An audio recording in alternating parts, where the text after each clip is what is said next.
Selamat sore teman-teman. Kembali lagi bersama kita kelompok 3. Kali ini saya dan teman-teman akan membahas terkait isu digital di instansi pemerintah. Pada kesempatan ini eh, kita akan membahas isu yang sangat penting, yaitu penggunaan digital di lingkungan kerja instansi pemerintah. Transformasi digital adalah bagian dari reformasi birokrasi, tapi dalam penerapannya muncul berbagai tantangan.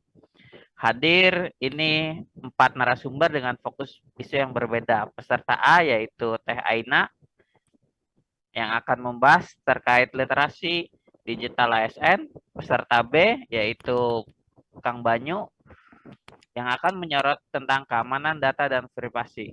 Peserta C yaitu Kang Irfan akan membahas tentang resistensi budaya kerja terhadap digitalisasi.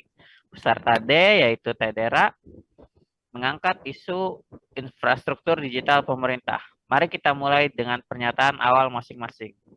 Saya berikan kesempatan kepada Teh Aina. Ya, Aina, saya akan membahas tentang literasi digital ASN. Digitalisasi hanya akan berhasil jika ASN memiliki digital yang baik. Banyak pegawai yang belum terbiasa dengan aplikasi e-office, sistem presensi online, maupun tanda tangan digital. Tanpa peningkatan kapasitas, digitalisasi hanya jadi formalitas, bukan transformasi. Sekian Terima pemaparan kasih dari saya. Teh. Lanjut pemaparan dari Kang Banyu. Oke, dari segi keamanan data, menurut saya isu terpentingnya adalah hal tersebut, di mana keamanan data merupakan hal yang penting dalam dalam isu digital ini. Data masyarakat yang disimpan pemerintah sangat sensitif, seperti data KTP dan kawan-kawannya. Kita sudah melihat beberapa kasus kebocoran data di Indonesia, mungkin marak terjadi beberapa kali ini. Nah, jika digitalisasi tidak dibarengi dengan keamanan cyber yang memadai, maka menurut saya resiko kepercayaan publik akan runtuh. Baik, terima kasih Kang Banyu pemaparan awalnya. Dilanjut sama Kang Irfan terkait resistensi budaya kerja. Baik. Menurut pendapat saya tentang resistensi budaya kerja di ASN, saat ini banyak ASN yang menolak perubahan. Ada yang takut salah, ada yang nyaman dengan cara lama, bahkan ada yang sengaja menghambat digitalisasi karena khawatir transparansi akan mengurangi ruang abu-abu. Jadi, manajemen perubahan budaya kerja menurut saya harus dilakukan secepat mungkin. Baik, terima kasih Kang. Dilanjut sama Teh Dera nih terkait infrastruktur digital kita Teh.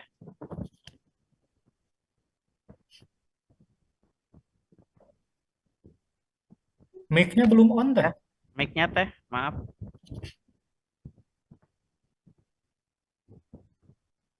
Oh iya, menurut saya dari infrastruktur digital itu masalah yang sering dilupakan ya, adalah infrastruktur internet di daerah masih lambat, aplikasi sering down, dan integrasi sistem antar antar instansi lemah. Digitalisasi tidak akan efektif jika fondasi infrastrukturnya rapuh gitu. Aduh, keren-keren nih statement-statement awal dari para narasumber kita sore hari ini.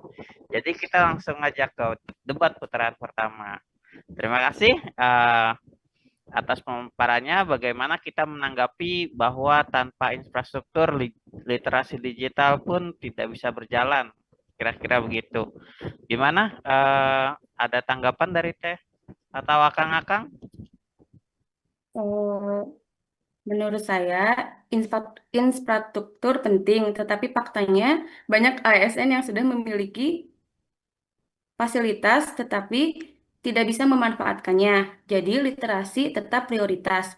Infrastruktur tanpa SDM yang mampu sama saja dengan membangun gedung mewah, tapi tidak ada yang bisa mengoperasikannya. Oke. Wah, kayaknya mau disanggah lagi sama Teh Dera. Silakan Teh.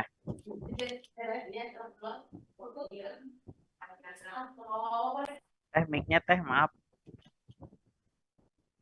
Ya maaf ini lupa. Jadi namun jika server sering error atau internet mati, semangat belajar ASN tuh akan hilang.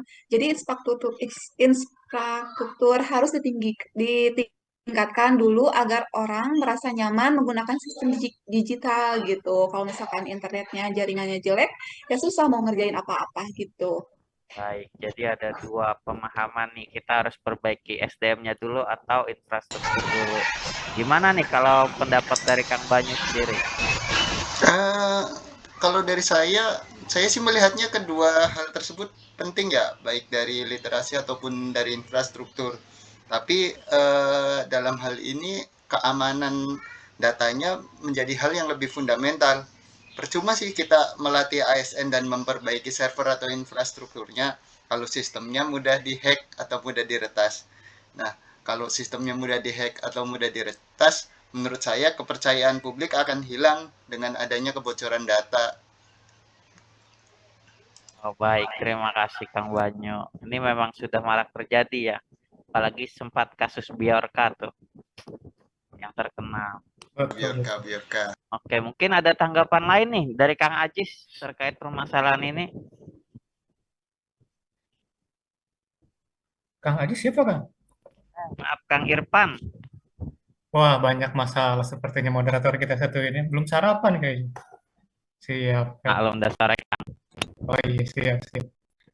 Menurut saya bahkan dengan literasi, keamanan, dan infrastruktur, kalau mindset ASN-nya tidak berubah, semua itu bakal gagal, Kang. Banyak yang merasa aplikasi digital hanya menambah kerjaan.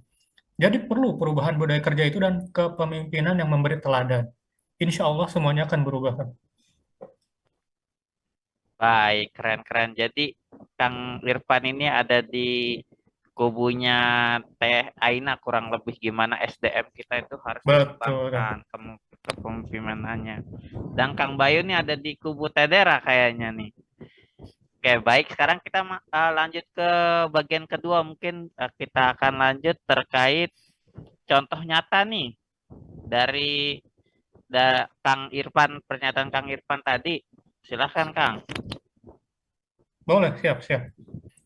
Saya kasih contohnya ya, misalkan dalam penerapan e-office, masih ada ASN yang lebih memilih memupuk berkas manual, kan. Mereka merasa sistem digital itu ribet dan khawatir kinerjanya lebih mudah dipantau. Ini bentuk resistensi yang nyata menurut saya, kan. Baik-baik Kang. Wah, keren nih. Mungkin ada tanggapan lain nih dari Teh Aina yang satu kubu. Itu benar, tapi bukankah resistensi terjadi karena rendahnya literasi digital? Jika mereka dilatih dengan baik, resistensi akan berkurang.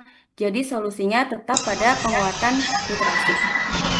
Baik Teh, terima kasih. Ada tanggapan lain mungkin dari Tedera, silakan Teh. Tadi saya menambahkan resistensi juga muncul karena sistem digital tidak stabil gitu. Sering error, wajar saja ASN lebih suka manual. Jadi infrastruktur yang baik bisa mengurangi resistensi gitu. Itu mungkin dari saya. Memang karena belum meratanya mungkin pertumbuhan di daerah-daerah kita ini. Ini ada pernyataan tambahan nih dari Kang Banyu. Sedikit menambahkan saja, mungkin semua yang disampaikan Tedera, Kang Irfan, dan Kang Aina yang benar. Tapi jangan lupakan juga mengenai keamanan. Kasus kebocoran data di beberapa kementerian menunjukkan bahwa aplikasi pemerintah menurut saya belum siap. Kalau ASN tahu data mereka bisa bocor, retensi juga bakal makin besar.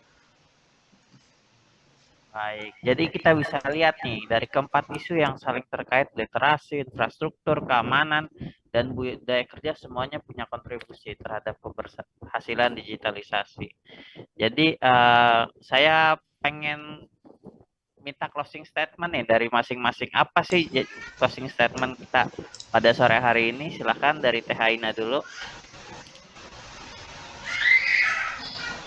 Kesimpulan dari saya yaitu literasi digital ASN harus jadi fokus utama. Digitalisasi adalah soal SDM, bukan hanya teknologi. Baik, terima kasih. Closing statement yang sangat luar biasa. Lanjut dari Kang Banyu, closing statementnya. Oke, kalau dari saya, karena tujuan kita adalah melayani publik, jadi menurut saya dalam hal ini keamanan data itu tidak boleh diabaikan. Tanpa itu pelayanan publik bisa runtuh. Baik, keren. Jadi harus tetap terjaga ya, Kang, keamanannya.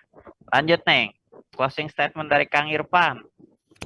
Baik, Kang. Saya tetap dengan keyakinan saya bahwa perubahan mindset ASN itu kunci, Kang. Digitalisasi akan gagal jika hanya dipandang sebagai beban. Keren nih closing statementnya. Yang terakhir, Tedera, closing statementnya. Ya, kalau dari saya, infrastruktur digital yang kuat adalah fondasi. Tanpa itu, digitalisasi hanya mimpi gitu. Keren. Oke, kita beri plus dulu buat kita semua. Baik, terima kasih kepada para peserta yang hadir pada diskusi hari ini. Diskusi hari ini menunjukkan bahwa isu digital di lingkungan kerja instansi pemerintah sangat kompleks. Literasi digital, keamanan data, budaya kerja, dan infrastruktur semuanya harus ditangani secara seimbang agar transformasi digital benar-benar terwujud. Semoga debat ini memberikan wawasan bagi kita semua. Sekian dari debat kali ini, kelompok 3. See you in the next time. Bye-bye.